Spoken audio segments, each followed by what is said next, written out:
नमस्कार, श्रेया सौम्या श्री किचनमध्ये आपले मनपूर्वक स्वागत आहे। आज आपण बाजारात जशी मिळते तशी खारी बनवणार आहोत। अगदी मोजक्या साहित्यातच बनवणार आहोत। इथे मी 1 वाटी मैदा घेतलेला आहे। तुम्ही कुठल्याही मापाचं एक भांडं सेट करा आणि त्या मापाने मोजून घ्या। इथे मी 2 चमचे मैदा घेतलेला आहे। इथे 1 चमचा कॉर्नफ्लॉवर आहे, 1 चमचा ओवा आहे। इथे तूप घेतलेलं आहे, तूप मी साठा करण्यासाठी घेतलेलं आहे आणि हे तेल घेतलेलं आहे। चला तर मग व्हिडिओला सुरुवात करू। आता आपण थोडं मीठ घालून घेऊ याच्यामध्ये। हा ओवा घेतलेला आहे, तो पण असं हातावरती क्रश करून याच्यामध्ये मिक्स करून घेऊ आणि या पोहे खायच्या चमच्याने इथं आपण 2 ते 2.5 चमचे हे तेल घातलेलं आहे। हे तेल साधंच आहे, गरम केलेलं नाही आहे। आता आपण हे तेल सगळं या पिठाला चोळून घेणार आहे।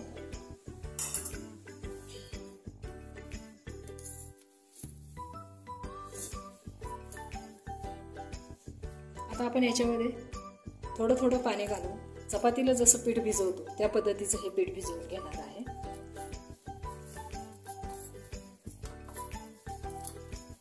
आता हा आपला मैदा मळून झालेला आहे।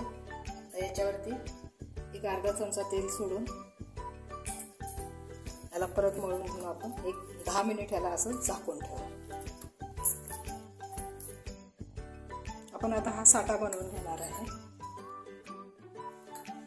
इथे मी 2 चमचे मैदा घेतलेला आहे, 1 चमचा कॉर्नफ्लॉवर घेतलेला आहे। आता आपण हे याच्यामध्ये मिक्स करू। याच्यामध्ये गाठी राहू द्यायची नाही, हे एकजीव करून घ्यायचं। 1-5 मिनिट ह्याला असंच फेटून घ्यायचं। आता आपण हा 5 मिनिट तूप आणि मैदा आणि कॉर्नफ्लॉवर हे फेटून घेतलेलं आहे। आता आपण हे असं ठेवून देऊ थोडं। 10 मिनिट झालेले आहेत। आपण आपलं पीठ बघूया। पीठ एकदम छान सेट झालेलं आहे।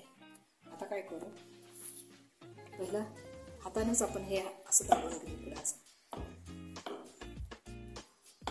याचे आपण 4 भाग करून घेणार आहे।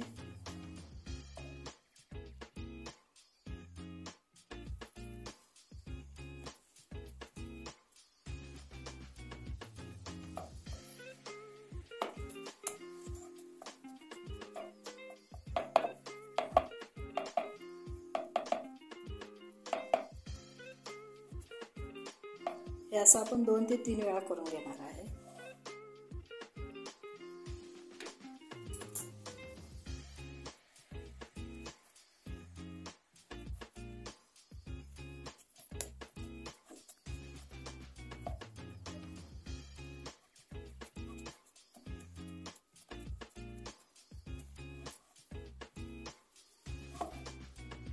याचे एकसारखे भाग कट करून घेऊ आपण आणि याचे या अशा पद्धतीचे याला लेयर येतात। आता हे आपण हातावरती ह्याचा एक गोळा बनवून घेऊ हातावरती।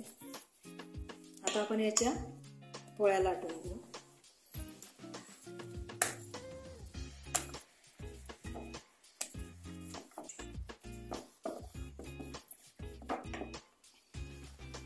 हे अशा पद्धतीने लाटून घ्यायचं। जास्त पण पातळ होत नाही आहे हे, पण आपला हात दिसेल इतपत ट्रान्सपरंट लाटून घ्यायचं। आता मी हे इथं ठेवून देते। आपण दुसरी पोळी लाटू आता। अशा आम्ही सगळ्या 4च्या 4 ह्या पोळ्या लाटून घेणार आहे। ह्या 4 पोळ्या लाटून घेतलेल्या आहेत। आपण याच्यावरती आता हे साठा लावून घेऊ। एकसारखा लावायचा आहे साठा हा।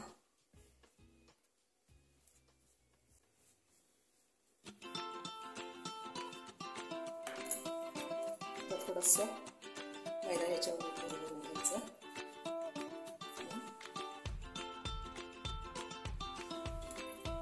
आता आपण ही जी दुसरी पोळी लाटलेली आहे ती पण याच्यावरतीच ठेवून देणार आहे।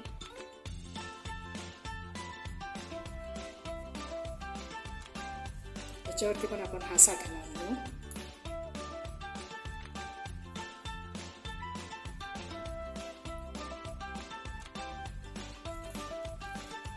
याच्यावरती पण थोडंसं मैदा भरून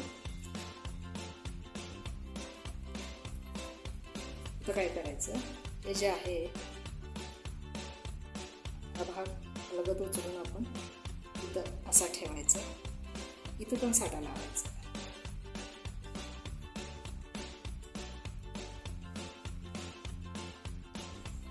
याच्यावरती पण थोडासा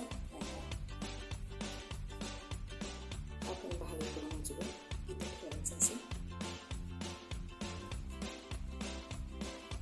साठा लावून घेऊ. इथे पण हा भाग इथे ठेवायचा, असं याच्यावरती पण साठा लावा आणि हा भाग उचलून इथे लावायचा, असं.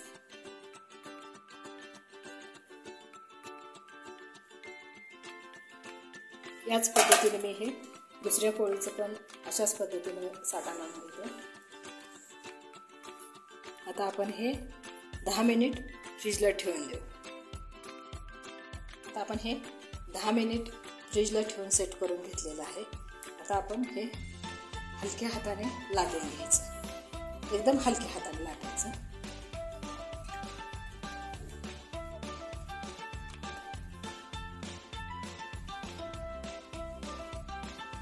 आता आपण हे सुरीने कट करून घेऊ.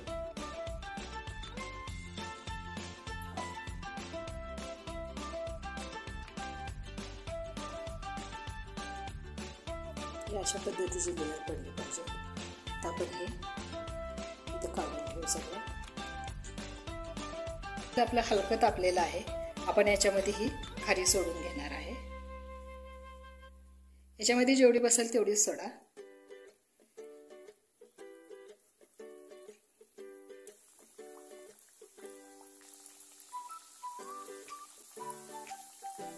जोपर्यंत खाली तळून वरती येत नाही तोपर्यंत अजिबात हलवायचं नाही. आता हे आपण उलट पालट करून घेऊ.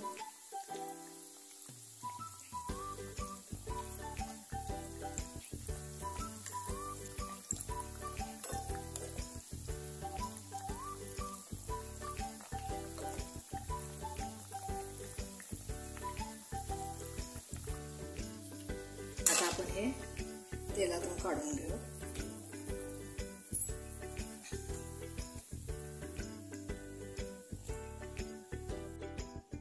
अशा पद्धतीने आज आपण खारीचा व्हिडिओ बघितला. खारी अगदी खुसखुशीत झालेली आहे. लेअर पण खूप छान पडलेले आहेत याला. मी तुम्हाला खारी मोडून दाखवते. एकदम खुसखुशीत झालेली, अगदी विकतच्या खारीसारखी आपली खारी झालेली आहे. आजचा व्हिडिओ तुम्हाला कसा वाटला? जर माझे व्हिडिओ आवडत असतील तर व्हिडिओला लाईक करा, शेअर करा आणि सबस्क्राईब करा. धन्यवाद.